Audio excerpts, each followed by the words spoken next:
हाँ तो दोस्तों एनएमडीसी के क्वार्टरली नंबर्स आ चुके हैं, तो उसी के बारे में हम इस वीडियो में बात करेंगे और जानेंगे कि अब आपको एनएमडीसी के अंदर इन्वेस्टमेंट करना चाहिए या नहीं। चलिए शुरू करते हैं। तो देखिए यहाँ पर अगर हम पिछले क्वार्टर के कंपैरिजन में अगर हम कंपनी के टोटल रेवेन्यू को कंपेयर करें तो उसके कंपैरिजन में यहाँ पे रेवेन्यू 4% से गिरा है। लेकिन देखिए ऑल्दो रेवेन्यू कंपनी का गिरा है, लेकिन जो प्रॉफिट है कंपनी का वो हमें 12% क्वार्टरली बेसिस पे बढ़ता हुआ नजर आया है। और जो टोटल नेट प्रॉफिट यहाँ पे निकल कर आया है वो है 3191 करोड़ का। तो यहाँ पर अगर आप देखोगे प्रॉफिट का जो यहाँ पे नंबर है वो काफी अच्छा है। अगर हम क्वार्टरली बेसिस पर कंपनी के नंबर्स की बात करें तो अगर हम रेवेन्यू की बात करें ईयर ऑन ईयर बेसिस, यानी कि पिछले साल के अप्रैल से जून वाले क्वार्टर से अगर हम कंपनी के रेवेन्यू को कंपेयर करें तो उसके कंपैरिजन में यहाँ पे 236% से कंपनी का रेवेन्यू बढ़ा है। यानी कि ऑलमोस्ट अराउंड 3 टाइम 3 गुना यहाँ पे जो कंपनी का रेवेन्यू है वो हमें ईयर ऑन ईयर बेसिस पे बढ़ता हुआ नजर आ रहा है। अगर प्रॉफिटेबिलिटी की बात करें तो वो यहाँ पे 500% यानी कि 6 गुना, पिछले साल अराउंड 500 करोड़ के लगभग कंपनी को मुनाफा हुआ था और यहाँ पे 6 गुना कंपनी का ईयर ऑन ईयर बेसिस पे हमें नेट प्रॉफिट बढ़ता हुआ नजर आ रहा है।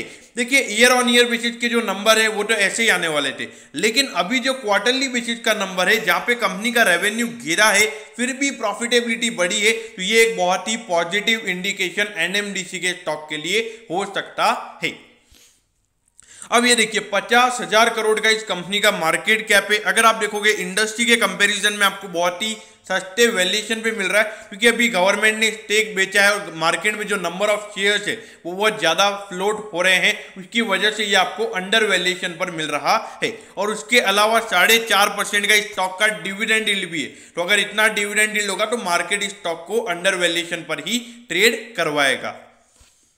अब ये देखिए अगर हम कंपनी के ग्रोथ की बात करें तो सिर्फ एक साल यहाँ पे कंपनी का रेवेन्यू थोड़ा सा कम हुआ है, बाकी हर साल यहाँ पे जो कंपनी के रेवेन्यूज हैं वो हमें बढ़ते हुए नजर आ रहे हैं। अगर प्रॉफिटेबिलिटी की बात करें तो एक साल यहाँ पे कंपनी का नेट प्रॉफिट गिरा है, बाकी हर साल ईयर ऑन ईयर बेसिस पे कंपनी का नेट प्रॉफिट हमें बढ़ता हुआ नजर आ रहा है। और अगर अभी भी अगर हम देखें तो ईयर ऑन ईयर बेसिस पे बहुत ही अच्छी ग्रोथ हमें एनएमडीसी में देखने को मिली है। ऑल्दो पिछले साल कोविड का जो फर्स्ट वेव था तो उसके अंदर थोड़े इश्यूज हमने देखे थे कंपनी के अंदर, क्योंकि लॉकडाउन का जो लॉकडाउन था और ट्रिक लॉकडाउन थे तो इसकी वजह से वहां पे रेवेन्यू ज्यादा जनरेट नहीं हुआ था। लेकिन ये जो क्वार्टर था इसमें कंपनी के लिए ज्यादा इश्यूज क्रिएट नहीं हुए हैं, ये एक बहुत ही अच्छी बात है।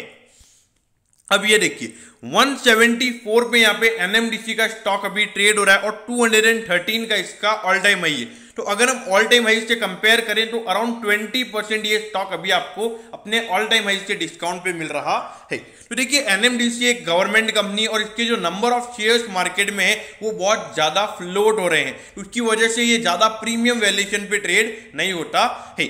लेकिन अगर आपने एनएमडीसी में लॉन्ग टर्म इन्वेस्टमेंट किया हुआ है तो आपका थॉट प्रोसेस ये होना चाहिए कि अराउंड 13 से 14% का रिटर्न एक्सपेक्टेशन आपका होना चाहिए, जिसके अंदर 4 से 4.5% का डिविडेंड भी इंक्लूड होना चाहिए। यानी कि अराउंड 8 से 9% का कैपिटल एप्रिसिएशन से ज्यादा एक्सपेक्टेशंस आपके नहीं होने चाहिए, क्योंकि यहाँ पर अगर आप ये सोच रहे हो कि कोई अल्फा क्रिएट होगा यानी कि इंडेक्स बीटिंग रिटर्न ये स्टॉक देगा, तो मुझे ऐसा नहीं लगता है, क्योंकि एनएमडीसी एक पीएसयू स्टॉक है और लगातार गवर्नमेंट यहाँ पे स्टेक बेच रही है तो उसके नंबर ऑफ शेयर्स बढ़ रहे हैं, तो यहाँ पर अंडर वैल्यूएशन यहाँ पे स्टॉक में बना ही रहने वाला है। अगर हम शॉर्ट टर्म की बात करें तो शॉर्ट टर्म में मुझे लगता है जो नंबर्स यहाँ पे आए हैं 1-2 महीने में नहीं या फिर 1-2 हफ्ते में मुझे लगता है कम से कम 190 रुपीज तक आपको एनएमडीसी का स्टॉक जाता हुआ नजर आ सकता है। तो दोस्तों मैं होप करता हूं कि एनएमडीसी के क्वार्टरली नंबर्स के बारे में आपको सब कुछ पता चल गया होगा। अगर आपकी कोई भी क्वेरीज है तो आप कमेंट कीजिए, मैं जरूर आपके कमेंट पर रिप्लाई करूंगा।